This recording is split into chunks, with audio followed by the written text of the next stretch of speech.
what is going on in El Salvador with Mr. Bukele? I think that's how you say it. So, President Bukele in El Salvador has put out this basically propaganda. The question is why? Why is he drawing attention to this ostensible reduction in crime? Well, he has a need to present a certain image. He wants to present himself as successful, secure, powerful, that he is tightening his grip over the country, that the country is well run, etc., etc. Why is he doing this? Why now? Why at this time? I would argue that the majority of the reduction in crime has already happened. So what's important at this juncture of why this state of emergency, why these mass arrests, why this footage of these gang members pressing their bodies up against each other. It's kind of this weird skin on skin, half naked sort of erotic. It's just like, why are the prisoners, stuffed up against each other like sardines? Like this, some kind of fan fiction or something. There's no practical necessity for it, but it's an act of humiliation. Why is he humiliating these people? Why is he putting out these kind of pornographic pieces? And I would argue that the motivation for this is in part a response to the failure of his previous policy, which was to put the country on Bitcoin. That there was a huge purchase of Bitcoin that was supposed to be an investment for the country. It's turned out very poorly, right? Bitcoin has gone way down. So, in response to that, he wants to say, hey, don't look over there. Don't look at that. Don't look at how I've massively failed the country in terms of investing in Bitcoin. But look at how I have these dictatorial powers. I can take out all the gangs. I can humiliate them. And I have total power and I have total control, and no one's going to threaten me. This is the tactic. This is the strategy from my vantage point. Now, putting that aside is in terms of a cause, the effect of this, I think, is to show the possibility of a muscular globalism. That, Bukele is obviously in favor of open markets, open borders, all of this neoliberal ideology. And you can watch any international conference he goes to, you watch the speeches he makes in defense of globalism explicitly. But, this shows that you can have open borders, you can have free trade, you can have neoliberalism, but you can also have extreme authoritarian crackdowns on crime. And there's a certain contingent of people for whom this is appealing, right? There's a certain contingent of people who like to travel, they like to invest, they're sort of a rootless cosmopolitan, they want to be able to go from country to country to country. This model is less dramatically functional in the Middle East, right?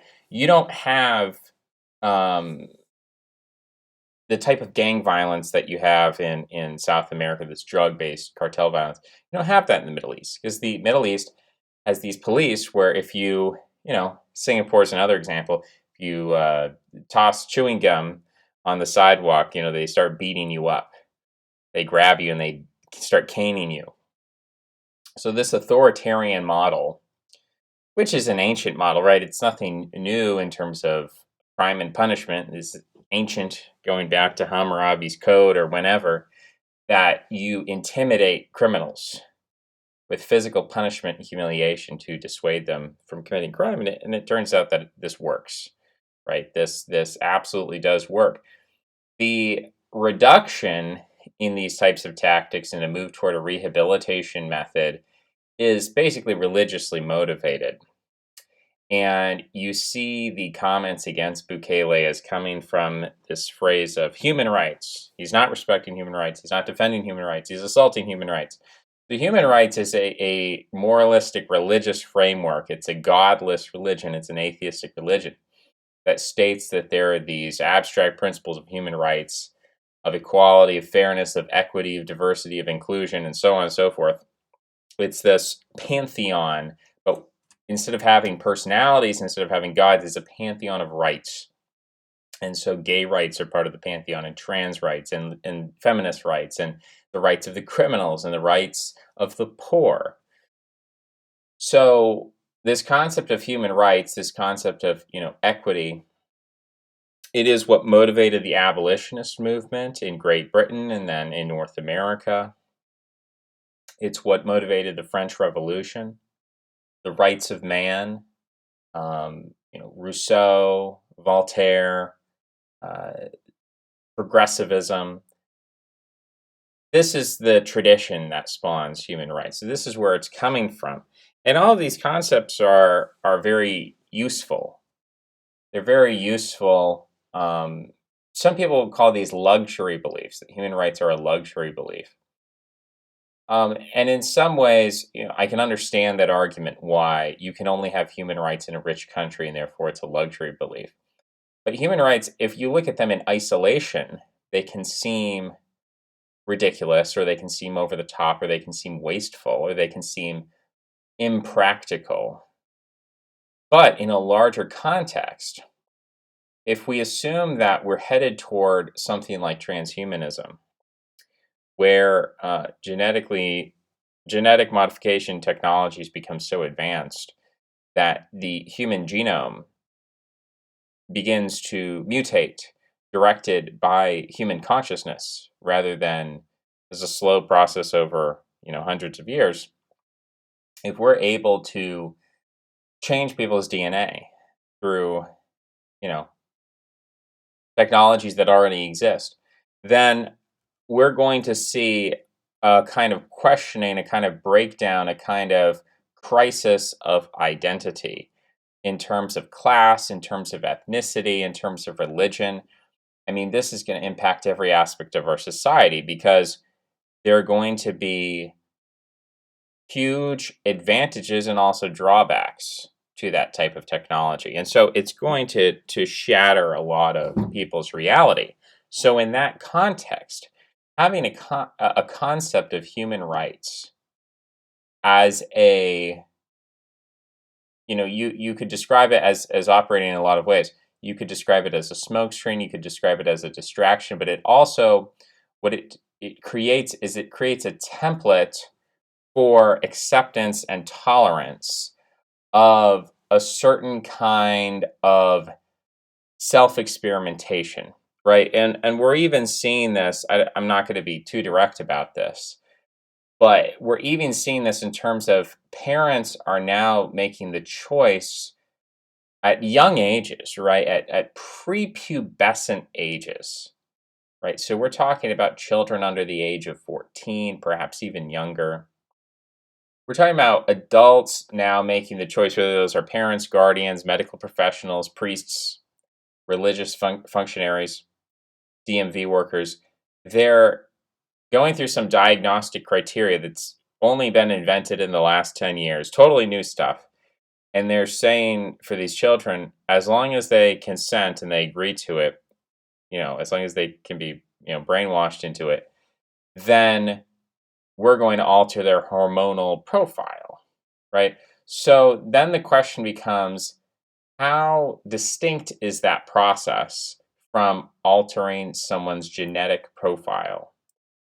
And at what point, people have seen the movie Gattaca, right? At what point does that become a reality? At what point do we start talking about gene therapy? At what point do people start getting genetic counseling?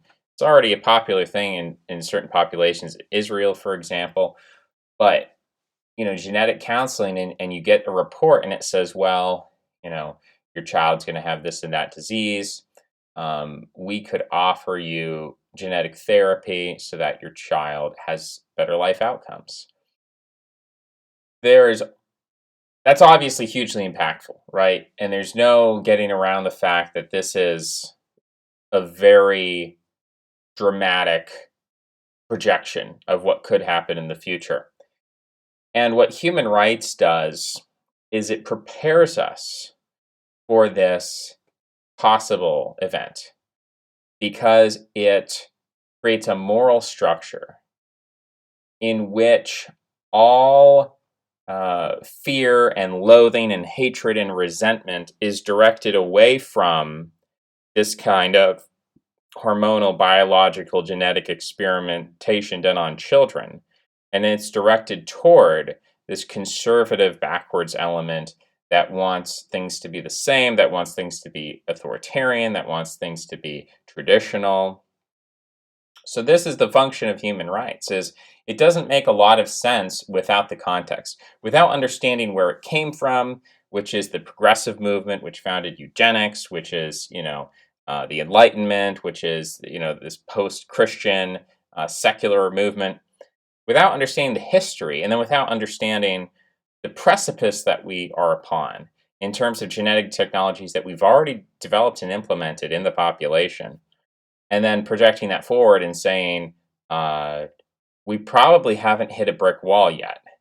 It's possible that in terms of, say, the combustion engine, that at some point we might level up, or level off, I should say. We might plateau in terms of our advances in the combustion engine.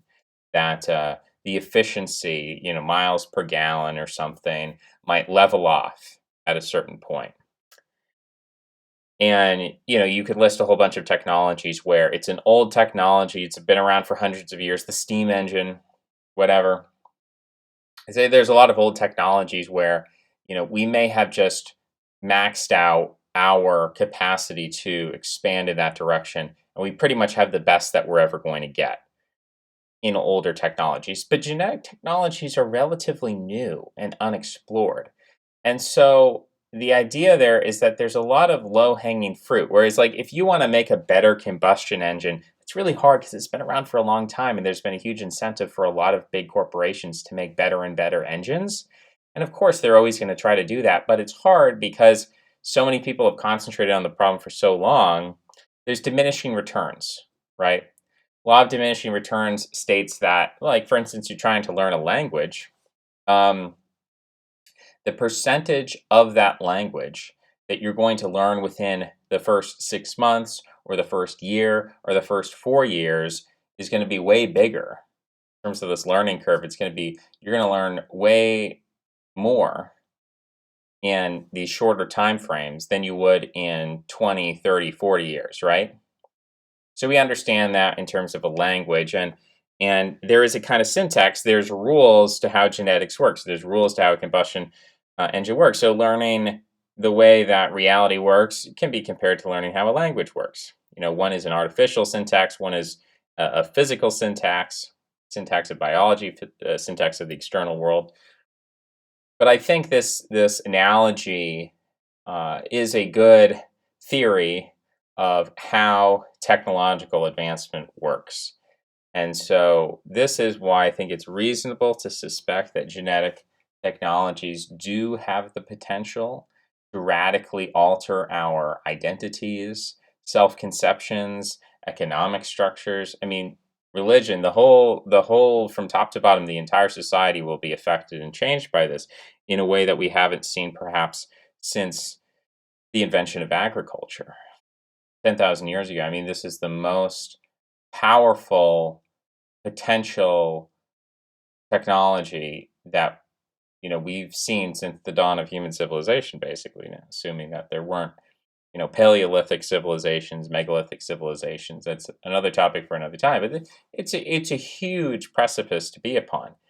And understanding that context, human rights plays a huge role in terms of allowing for an innovative space, allowing for people to mutate themselves, allowing for people to mutate their children, allowing for this to be legal under this principle of self-becoming, of, become who you are, of, you are becoming an Ubermensch. You're becoming more than yourself. You're becoming the master of your own destiny. You were born a certain way with a certain genetic profile, but now with these genetic technologies, we might be able to add or subtract chromosomes. We might be able to change the fundamental genetic makeup of who you are, because this is the argument right now coming out of conservatives, is they'll say, like, oh, these people think they can change who they are, but the DNA is still like this. Well, what happens when we have the technology to change the DNA? you know that, to me, seems to be the implication of the human rights ideology. So on a local short-term level, yes, Bukele's authoritarianism, crackdown on crime, it's reduced violence, it's improved quality of life, it's improved, investment opportunities, because people feel safer to build businesses in the country now that the violence has decreased. But this human rights reaction, which seems ridiculous in the short term, like, why would you oppose criminals being locked up? This kind of fanatical opposition to anything authoritarian, anything conservative, anything that is looking for normalcy and order and stability, I believe ultimately cannot be understood in terms of, these people are not, when I talk about the causality of this and the context, people who support human rights 99% of the time are not doing so because they have some kind of conscious Machiavellian scheme to introduce genetic engineering into the population. But I would say that there is a kind of, you might say, Lamarckian logic, or there are other, like, a morphogenetic logic, Whiteheadian logic, that there is a form of anticipation that could be conscious on a small minority's part and unconscious on the majority's part. Clearly, there's an unconscious component to this, or you could even call it the collective unconscious of human rights. The human rights is looking forward to an age of rapid transformation of who we are, of rapid mutation, of breakdown of old social orders, of the unleashing of a kind of chaos and the birth pains of a new species. So I think in that context, we can understand why individuals are moralizing, why they're reacting harshly or negatively to what conservatives consider to be this just universal good. We're reducing crime. What could be bad about that?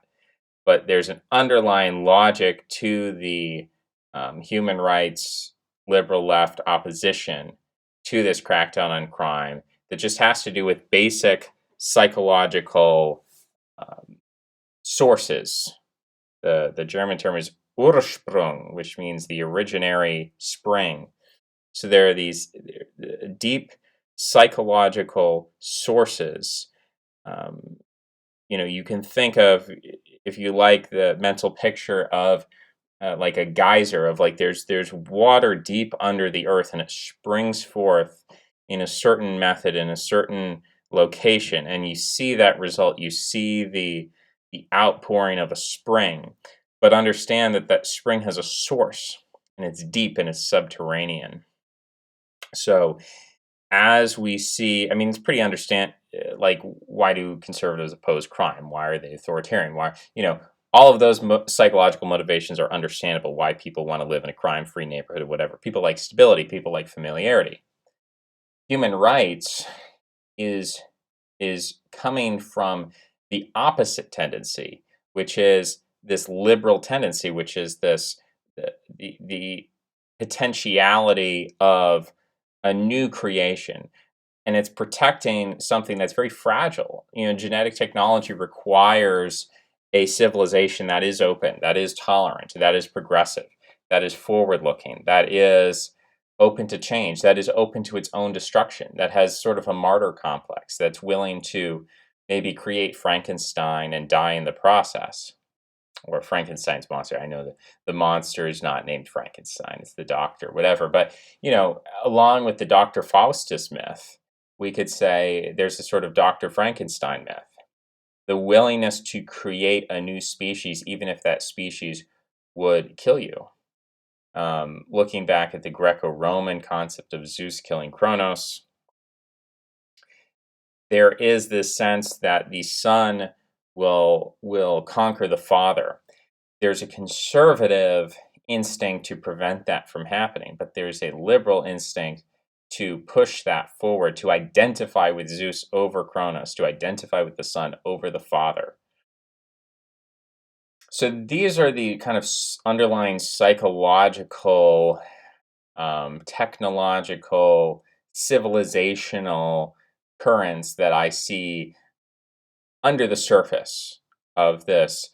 Again, conservatives will just look at liberals and say, "Oh, they're crazy. This is illogical." They'll say like, "Oh, these people are just resentful," and they may be Everyone can be resentful. That's fine, but just calling them mentally ill or something like that, I think, is not specific enough, and it doesn't really have a ton of predictive power, because if people were just mentally ill and they're just saying random destructive things, then that, I think, that would look different. I think there is an underlying logic to human rights, um, and I think it has the potential to be very impactful. Um, if I'm wrong about genetic technology and that never comes to pass, then it'll all sort of look useless. In the end, it'll all look like a luxury belief and a waste of time to create this safe space for genetic experimentation if it never comes to pass.